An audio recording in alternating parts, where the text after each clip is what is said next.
우리나라는 세계에서 수산물을 가장 많이 먹는 나라입니다. 세계적인 수산 강국인 일본이나 노르웨이보다 수산물을 많이 먹는다니 좀 의외인데요.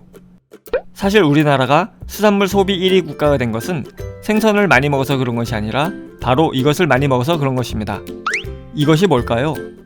바로 미역, 김, 다시마 같은 해조류입니다. 그런데 해조류는 어떤 생물일까요? 얼핏 보면 움직이지 않고 있어서 식물 같아 보이는데요. 혹시 산호처럼 동물인가요? 아니면 식물도 동물도 아닌 다른 생물인가요?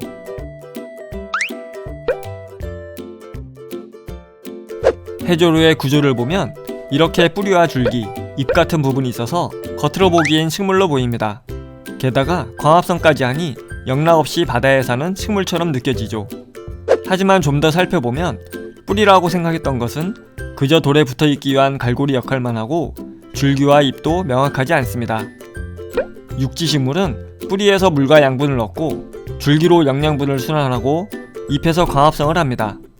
그리고 꽃과 씨앗으로 새 생명을 만들어냅니다. 이런 기준으로 보면 해조류는 육지식물과는 다르다고 할 수 있습니다.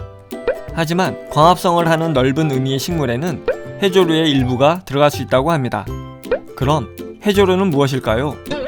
해조류는 우리말로 바닷말이라고 부르는데요.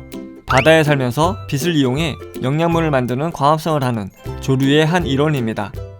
조류는 바다의 크기만큼 그 종류도 다양해 크롤렐라, 스피룰라나 같은 아주 작은 것과 미역, 김, 파래, 우뭇가사리, 톡 같은 거대 조류가 있는데요. 해조류는 바로 거대 조류를 말하는 것입니다. 해조류는 색깔에 따라 녹조류, 갈조류, 홍조류로 나누기도 합니다. 색깔이 달라지는 것은 서식지의 수심과 관련이 있는데요. 얕은 바다에 살면 햇빛을 많이 받아 녹색이 되고 깊은 바다에 살면 햇빛을 덜 받아 색이 변한다고 합니다. 그런데 재미있는 것은 최근에는 첨단과학이 발전하면서 해조류가 더 이상 같은 식구들이 아니라는 것이 밝혀졌다는 사실입니다. 녹조류인 매생이와 파래, 홍조류인 김과 우뭇가사리는 그래도 넓은 의미의 식물에 포함되는데요.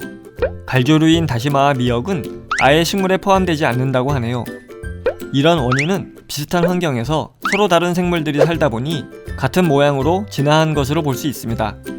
하지만 이렇게 해조류를 나누어 놓으면 이해하기 어렵고 해양자원에 대한 관리도 어렵기 때문에 생활이나 산업 현장에서는 아직도 해조류를 넓게 사용하고 있는 편입니다.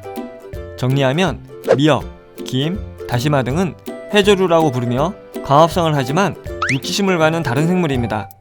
파래, 김, 매생이, 우뭇가사리는 그나마 넓은 의미의 식물에 속하지만 다시마와 미역은 거기에도 속하지 않습니다.